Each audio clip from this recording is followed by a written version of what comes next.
this is from Communist News Network, and let's see the spin they're trying to put on what especially Orange Man did to end some wars.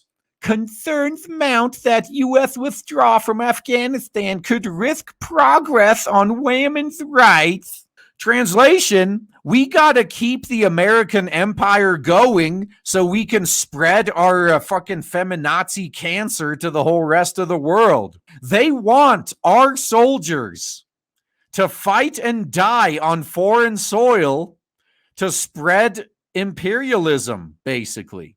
Kind of ironic given the side that this is coming from, huh? Isn't it always these lunatics that shriek about imperialism and appropriation and everything else? And yet, here they are, advocating for using violence to force their ideology on another country. Concerns are mounting from bipartisan U.S. lawmakers. Yeah. So why is it bipartisan? Well, the military-industrial complex is pretty powerful in America, and they're chomping at the bit to go to another war after Orange Man denied them that for 4 years. So that's why. And they own politicians on both sides of the aisle.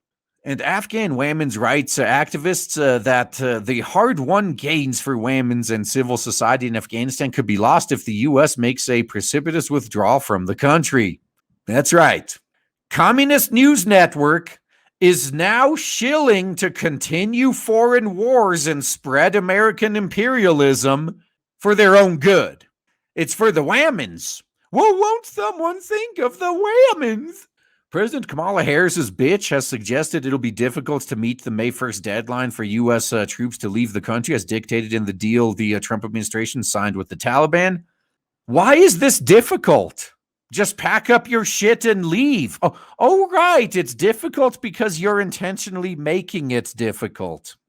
I got it. However, there are fears that if the U.S. withdraws troops before the conditions on the ground are right, regardless of the date on the calendar, there will be a sharp and possibly catastrophic backslide. I remember how they were riding Bush's ass for, you just made another Vietnam. Ugh. And now they're like, we got to keep him there. Today, women's in Afghanistan have a very special place. They are stronger than ever, which is why they need protection from the American empire, because they're so strong. And they have achieved what has never been achieved before. They cannot be ignored. If they're as strong as you claim, they're not going to have a problem with it. They will not be ignored, Fatima Gailani, an Afghan women's rights activist and one of 4 women's on the Afghan government's negotiation team, said at a recent Congressional Women's Peace and Security Caucus virtual discussion. Yeah, I got to say, it's not my fucking problem. I know it sounds harsh, but you know what sounds even harsher? Expecting American soldiers to fight and die for activists. Seriously? Is this what so any active military listening to this right now, is this what you signed up for? Did you sign up to protect people on the other side of the country at the expense of you and your brothers? Okay, well, I mean, if that's what you signed up for, then Fawzia Kufi, one of the other women's on the government's team for talks with the Taliban, recalled that in current year -20, when the Taliban government was thrown out of power, I, along with thousands of millions of Afghans, could walk the streets of Kabul freely without fear of being whipped or beaten up for what I wear. Well, if it makes you feel any better, the U.S. is going to be back in full force pretty soon, because President Harris has been itching for another fight. They're instigating fights again with was it Russia and the Ukraine? They're instigating in the Middle East. The one that I'm curious to see how it'll end up is with China, because China, they look at Biden and they just see weakness. So they're like, yeah, we're done being pushed around by you guys. We're going to negotiate as equals going forward. So I'm looking forward to see how they respond to that. The reason it's so important is all these other countries that they tend to screw with, like Syria and Iran, Afghanistan, Iraq, They're small countries that pose no threat to America. They have no way to even fight back. China, on the other hand, China could do some damage if they really wanted to. Russia, same way. I mean, they're definitely messing with Russia when it comes to Crimea, but I wonder how far they're really willing to push it. Because even let's just give all the benefit of the doubt to the U.S. and let's say that they could win a fight like no problem against both Russia and China, but at what cost? Unlike Iraq and Afghanistan and Syria, we couldn't just bomb them and not worry about any retaliation. If the U.S. bombed China, you know damn well China would retaliate against mainland America, not against military bases, or rather, not only against military bases in the Pacific, but against mainland America. Even if they win by the end of it, at what price are they going to get that victory? We'll see how far they're going to take it. Then the important thing for me was not who is in Afghanistan, which superpower is in Afghanistan, which troops of which country is in my country. The important thing for me was, as a human being, that I could walk and breathe free, said Kufi, a member of parliament who has survived 2 assassination attempts, at least one by the Taliban. Afghanistan has transformed, and we have all invested blood and treasure to bring Afghanistan to where it is, she said. So pretty much, she's got no problem being a pawn of America. And I'm honestly, I can't fault her for that either. You know, she's probably getting a sweet deal out of it, but that's what's going on. I'm sure not everyone in the country feels that way, though. So progress could evaporate. Gailani told those at the virtual discussion that an American troop withdrawal from the country must be extremely careful. So Kufi's assessment, if the U.S. leaves now, it will not result in peace. Okay. So you're actually okay being occupied by a foreign power? Okay. So here's actually a compromise then. How about when the US leaves, they can take some of these people with them? They clearly would rather be in America than their own country. Republican Representative Michael Waltz of Florida, who serves as the co-chair of the Women's Peace and Security Caucus, said when he served in Afghanistan as a special forces officer, he saw girls' schools machine gunned with the girls in them. Yeah, but that also happens to the boys. Yeah, I'm still remembering. So I think it was in Nigeria where a bunch of girls were kidnapped. And it became an international incident. Like, oh, we got to do something about this. We got to get those girls back. But they were completely ignoring multiple boys who, they weren't kidnapped. They were just flat out executed. Nobody cared. When it was just boys getting executed, nobody cared. Some girls got kidnapped, though, and the entire world lost their shit. Oh, yeah, Boko Haram. Yep, that was in Nigeria, yeah. So forgive me if I don't take anything you say too seriously when you try to play this appeal to emotion. I've seen acid thrown in their faces. We've made tremendous gains. We need to protect those gains. Okay. How about you go back then? How about you send your kids there to die? So I do have respect for this guy in the sense that he was actually there. I mean, he put his money where his mouth is. He fought the fight. But how many wars could be avoided if it was mandatory for those pushing for the war to themselves go and take their families with them? I wonder how many warmongers you'd have left if the penalty for being a warmonger was, all right, you got your wish, war's on. Now, here's your gear, and here's the gear for your kids. You're all suiting up and moving out. It's pretty easy to arbitrarily declare war when you're sending other people's kids out to fight and die. Senator Jan Shaheen, a New Hampshire Democrat, told Communist News Network that she's very concerned that the gains made by Whammons in Afghanistan will not be protected if the U.S. withdraws. Oh, come on, at least be honest. Every single one of these politicians is only concerned about their fucking paychecks coming from the military-industrial complex. You got you got the military-industrial complex agitating for another war, and they're bribing their way to get it. So we have, I believe, not just a human rights imperative to support Whammons. It's been a part of what we've done since we've got to Afghanistan, but it's also about ensuring the stability, the future stability of the country in any agreement, she said.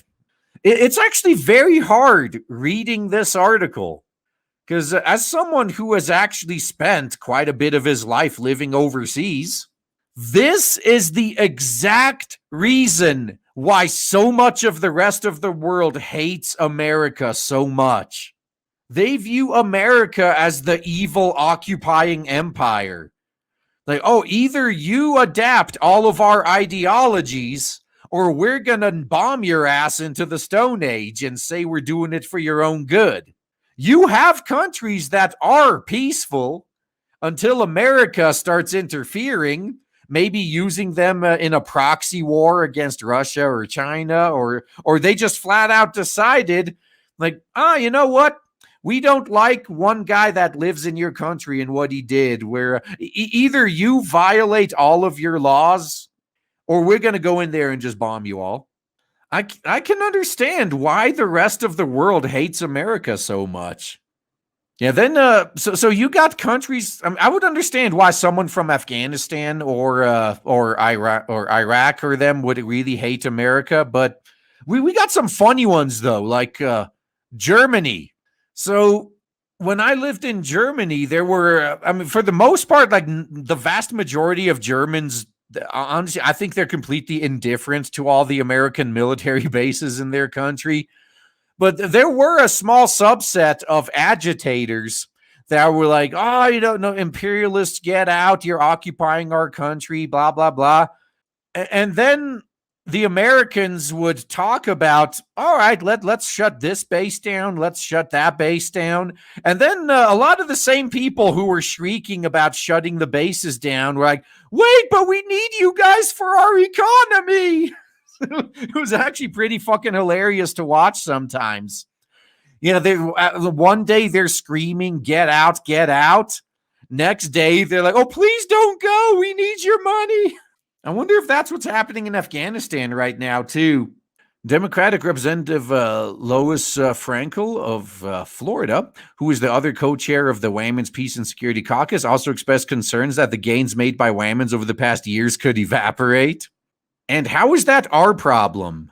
See, the reason we can never have world peace is because busybodies who are incapable of live and let live are allowed to exist and actually hold positions of power. How much more peaceful would the world be if we left other people alone if they leave us alone? I'm actually looking forward to China and Russia gaining enough power to at least keep America in check. Because this whole one world superpower thing is not going well for the rest of the world. And we don't want to go backwards, she said, adding that concerned members of Congress would work closely with our administration to do everything that's reasonably possible to make sure that progress made for human rights in Afghanistan continues. Oh, man. We're going to have another situation like with Egypt, huh? Oh, my God.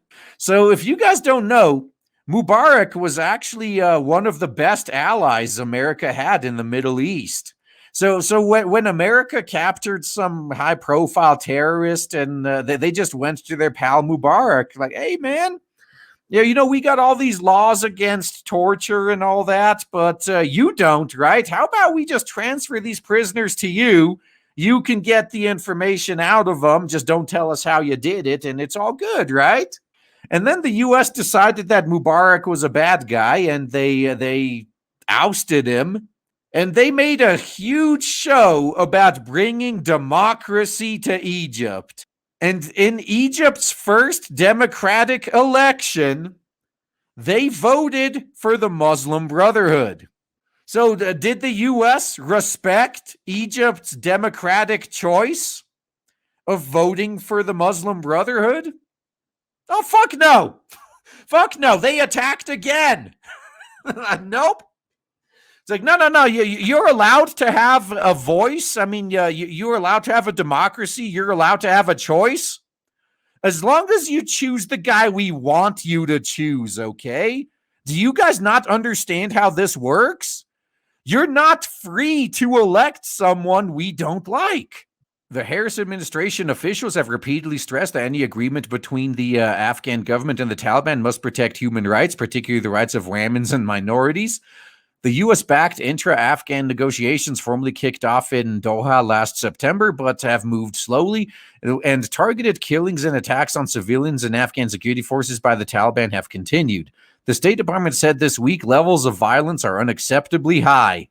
So what are you going to do about it? What are you going to do to fix it? Oh, right, you're gonna respond with even greater violence, because that's how it works, doesn't it? Like, anyone with a functioning brain can tell you this is how the government holds power. If you do not obey, they threaten you with mobs of armed, violent thugs. It's the threat of violence that keeps people obedient. And they get so mad when other people do it better than them. Shahrazad Akbar, the chair of the Afghanistan Independent Commission on Human Rights, also noted that negotiations, including a meeting in Moscow last month, have not included a fair gender balance. A fair gender balance? Like what, you expect the Taliban to put up some female leaders? A process that excludes women or tokenizes their participation will lack credibility and fail to inspire public confidence, she told the UN Secretary Council last March, or Security Council. Oh my God. Once the U.S. finally leaves and the Taliban, all right, so here's actually what I think is going to happen. It's probably going to be almost like what happened in Egypt. As soon as U.S. forces are out of Afghanistan, probably most of the people that the U.S. considered on their side are going to vote for the Taliban. If they have an election and the Taliban is running, they're probably going to win with an overwhelming majority. And then the U.S. is going to come in and bomb them again because, guy said, you're allowed to choose whoever you want. You're free now. Just don't choose the people we don't like. Annie Forsheimer, a retired U.S. career diplomat who was deputy chief of a mission in Kabul from current year -4 to -3, and acting deputy assistant secretary of state for Afghanistan until March of current year -2, told the Communist News Network that there's a difference between saying you want to protect the rights of women and then taking actions which genuinely would do so. So far, the current administration is still taking the right actions, said was it Forsheimer, who is now with the Center for Strategic and International Studies. So apparently threatening to keep the war going until they basically become an American colony is the right action. All right, cool. What I am concerned about is the idea that they would just put a new deadline on a troop withdrawal, another date on the calendar versus making it conditions-based, she explained. If it's conditions-based, then I think that they have increased their leverage on the parties, and they are better able to protect the rights of women, minorities, and young people. There we go. That's the trap. If you make it a condition-based withdrawal, then completely coincidentally, there will always be a false flag that prevents that withdrawal from happening. It's never going to happen. Never. Forsheimer said those conditions need to include a ceasefire and should also include the beginnings of a social agreement that outline of a political roadmap. She noted that if, for example, a peace deal that is seen as unfair takes hold, it won't really be a peace deal at all. It would simply be a prelude to widespread fighting. I'm glad you have a little bit of self-awareness pointing that out, because it's great that you realize that that America is trying to force the Taliban into an unfair peace deal. Oh, right. You don't see that at all, do you? All right. So Akbar warned that a rushed process could tip the country back into full-scale war, adding that any settlement that excludes a wider public will almost certainly be short-lived and is unlikely to lead to a lasting peace. Most of the public is probably going to side with the Taliban again when given the chance. So concerns are widespread that a hasty U.S. withdrawal without a durable peace agreement in place could plunge Afghanistan into civil war. If these people hate each other so much they can't live together anymore, here's an idea for you. How about just split the fucking country then? Like, all right, you guys hate each other so much you can't stop fighting. All right, you each get your own chunk of the country, and congratulations. Let's just fucking balkanize it. I wish they'd do that here in the U.S. The rights of women, young people, minorities, they are threatened by violence, even if it's a violence from civil war versus that specifically targeted at them, Forsheimer said. They are the first people to suffer. So please, Empire, please don't leave us, because yes, we're living under your boots, but at least we're living in peace. In a bid aimed at accelerating discussions on a negotiated settlement and ceasefire, Secretary of State Antony Blinken recently laid out a series of proposals in a letter to Afghan President Ashraf Ghani, including a pitch for an interim power-sharing agreement. Waltz told Communist News Network he found the idea appalling. Now, I am just appalled that the United States of America, would propose dissolving a constitutionally democratically elected government that we have fought so hard to defend, and a key piece of that is women's rights, he said. Okay, fair enough. How about just leave it up to a vote again? Let's just include the Taliban as an official party you can vote on in the elections and see what happens.